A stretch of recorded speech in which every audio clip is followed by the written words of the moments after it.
কাঁচা আমের টক মিষ্টি ঝাল ঝাল আমসত্ত্ব একদিনের রোদেই তৈরি হয়ে যাবে এই আমসত্ত্ব। আসসালামু আলাইকুম everyone, welcome to Afsara's mini kitchen. বাজারে এখন প্রচুর পরিমাণে কাঁচা আম পাওয়া যাচ্ছে, সেই সঙ্গে রোদও কিন্তু মাশাআল্লাহ। তাই এখনই পারফেক্ট সময় আমসত্ত্ব তৈরি করে সংরক্ষণ করার। টক ঝাল মিষ্টি এই আমসত্ত্বটা বাচ্চারা খুবই পছন্দ করে খায়, তাই একটু বেশি পরিমাণে তৈরি করে সারা বছরের জন্য আপনারা সংরক্ষণ করে রাখতে পারেন। আশা করছি আমার আজকের রেসিপি আপনাদের কাছে খুবই ভালো লাগবে। প্রথমে এখানে নিয়ে নিচ্ছি আমি 1 কেজি কাঁচা আম। একটা পিলারের সাহায্যে আমি এই আমের খোসাগুলোকে ভালোভাবে তুলে নিচ্ছি। এরপর পানি দিয়ে এই আমগুলোকে খুব ভালোভাবে ধুয়ে পরিষ্কার করে নিব। আমগুলোকে ভালোভাবে ধুয়ে পরিষ্কার করে নেওয়ার পর এবার আমি এই আমগুলোকে কেটে নিব। প্রথমে মাঝখানে কেটে আমের যে বীজটা রয়েছে সেটাকে আমি বের করে নিব। এরপর আমগুলোকে আমি ছোট ছোট টুকরো করে কেটে নিব। এতে করে সিদ্ধ হতে খুব একটা বেশি সময় লাগবে না। কেটে নেওয়ার পর সবগুলো আমের টুকরো আমি একটা প্যানে দিয়ে দিচ্ছি। আমগুলো ভালোভাবে সিদ্ধ হওয়ার জন্য এখানে আমি পরিমাণ মতো পানি দিয়ে দিচ্ছি। পানির পরিমাণটা এভাবে দিতে হবে, আমগুলো সিদ্ধ হবে তবে পানিটা একদম শুকিয়ে যাবে না। কাঁচা আম সিদ্ধ হতে খুব একটা বেশি সময় না লাগলেও আমসত্ত্বর জন্য কিন্তু আমগুলোকে ভালোভাবে সিদ্ধ করে নিতে হবে।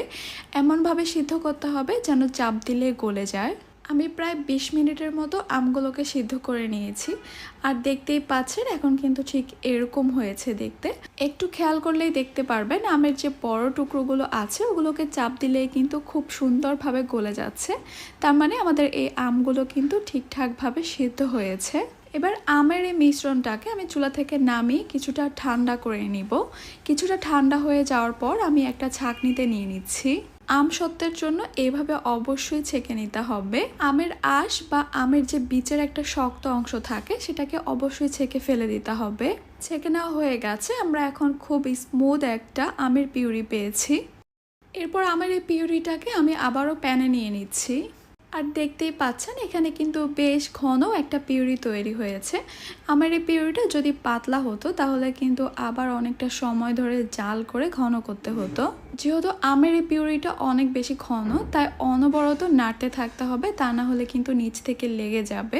আমসত্ত্বের এই মিশ্রণটা যদি প্যানের গায়ে লেগে যায় তাহলে কিন্তু পোড়া একটা স্মেল আসবে, আর আমসত্ত্বটা খেতেও তিতা লাগবে। তাই অনবরত নাড়তে থাকতে হবে শুরু থেকে শেষ পর্যন্ত। কিছুক্ষণ জাল করে নেওয়ার পর আমি এখানে দিয়ে দিচ্ছি 1 কাপ চিনি। 1 কাপ চিনিতে খুব একটা বেশি মিষ্টি হবে না, কারণ কাঁচা আম অনেক বেশি টক থাকে। এরপর অনবরত নেড়েচেড়ে আমি চিনিটাকে ভালোভাবে মিশিয়ে নিচ্ছি, চিনিটা ভালোভাবে গলে যাওয়া পর্যন্ত। আমি আবারও বলছি আমের এই মিশ্রণটা কিন্তু অনেক বেশি ঘন, তাই নাড়াচাড়া কোনোভাবে অফ করা যাবে না। শুরু থেকে শেষ পর্যন্ত অনবরত নাড়তে থাকতে হবে। কিছুক্ষণ জাল করে নেওয়ার পর চিনিটা ভালোভাবে গলে গেছে আর মিশ্রণটা কিন্তু ফুটে উঠেছে। ঠিক এই অবস্থায় আমি এখানে দিয়ে দিব 1 চা চামচ লবণ, দিয়ে দিচ্ছি 1/2 চা চামচ বিট লবণ, কালো গোলমরিচের গুঁড়া দিয়ে দিচ্ছি 1/4 টিস্পুন। এই সব কিছুকে আমি খুব ভালোভাবে একসঙ্গে মিশিয়ে নিচ্ছি। সব কিছু ভালোভাবে মিশিয়ে নেওয়া হয়ে গেলে এখানে আমি দিয়ে দিব 2 থেকে 3 ফোঁটার মতো গ্রিন ফুড কালার। আমসত্ত্বটা যদি এরকম একটু কাঁচা আমের মতো দেখতে হয় তাহলে অনেক লোভনীয় হয় দেখতে, এই জন্য এই কালারটা দেওয়া। এটা কিন্তু টোটালি অপশনাল, আপনারা চাইলে অবশ্যই স্কিপ করতে পারেন। আর ঝালের জন্য এখানে দিয়ে দিচ্ছি 1 চা চামচ চিলি ফ্লেক্স, আপনারা চাইলে লাল মরিচের গুঁড়াও দিতে পারেন। যেহেতু আমসত্ত্বটা টক ঝাল মিষ্টি তৈরি করব তাই এখানে ঝালটা দিয়েছি, আপনারা চাইলে বাদ দিতে পারেন ঝালটা। চিলি ফ্লেক্স দেওয়ার পরে খুব ভালোভাবে আবারও মিশিয়ে নিচ্ছি। আর আমসত্ত্ব তৈরি করার জন্য কিন্তু আমের এই মিশ্রণটা এখন তৈরি হয়ে গেছে। আমি চুলা থেকে নামিয়ে এই মিশ্রণটাকে কিছুটা ঠান্ডা করে নিব। আমসত্ত্ব রোদে দেওয়ার জন্য আমি একটা স্টিলের ট্রে নিয়ে নিয়েছি, এর মধ্যে আমি কিছুটা তেল ব্রাশ করে দিচ্ছি। এরপর আমের মিশ্রণটা এখানে নিয়ে নিচ্ছি। আমসত্ত্বটা আমি খুব একটা ভারী করব না, কিছুটা পাতলাই রাখবো, তাই এখানে খুব বেশি পরিমাণে আমের মিশ্রণ দেওয়া যাবে না। এরপর ট্রেটা ধরে আমের এই মিশ্রণটাকে আমি চারপাশে ঘুরিয়ে ছড়িয়ে নিচ্ছি। এভাবে করে আমি আরেকটা ট্রের মধ্যেও এই আমসত্ত্বের মিশ্রণটা নিয়ে নিয়েছি। এবার এগুলোকে রোদে দেওয়ার পালা। বারান্দায় বা ছাদে যেখানে আপনাদের সুবিধা মনে হয় সেইখানে এই আমসত্ত্বটাকে শুকিয়ে নিতে হবে পুরো 1 দিনের জন্য। যেহেতু আমি আমার এই আমসত্ত্বগুলোকে পাতলা রেখেছি তাই 1 দিনের রোদে আমার এই আমসত্ত্বগুলো একদম ভালোভাবে শুকিয়ে গেছে। আর ট্রের মধ্যে তেল দেওয়ার কারণে কিন্তু আমসত্ত্বটা খুব সুন্দরভাবে উঠে আসছে। যদি আপনাদের কাছে মনে হয় একদিনের রোদে আপনাদের আমসত্ত্বটা ঠিকঠাকভাবে শুকায়নি বা এভাবে উঠে আসছে না ট্রে থেকে, তাহলে আরও একটা দিন আপনারা রোদে রাখতে পারেন। আর এই সময়টা পারফেক্ট, কারণ রোদের যে তাপমাত্রা, আমার মনে হয় একদিনের বেশি সময় লাগবে না আমসত্ত্ব হতে। আমসত্ত্বগুলোকে আমি এরকম চিকন করে কেটে নিয়েছি। আপনারা চাইলে আরও চিকন করে কেটে ম্যাঙ্গো বারের মতো সংরক্ষণ করতে পারেন। এভাবে যদি একটা এয়ারটাইট বক্সে নিয়ে নর্মাল ফ্রিজে রেখে দেন, তাহলে কিন্তু 1 বছরের মতো আপনারা এই আমসত্ত্বটাকে খেতে পারবেন।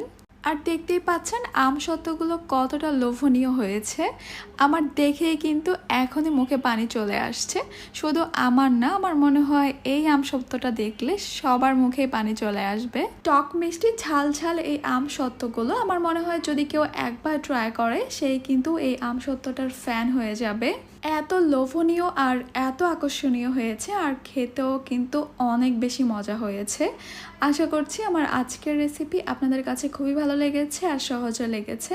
তাহলে আজকে এ পর্যন্তই। সবাই অনেক বেশি ভালো থাকবেন, সুস্থ থাকবেন। আল্লাহ হাফেজ।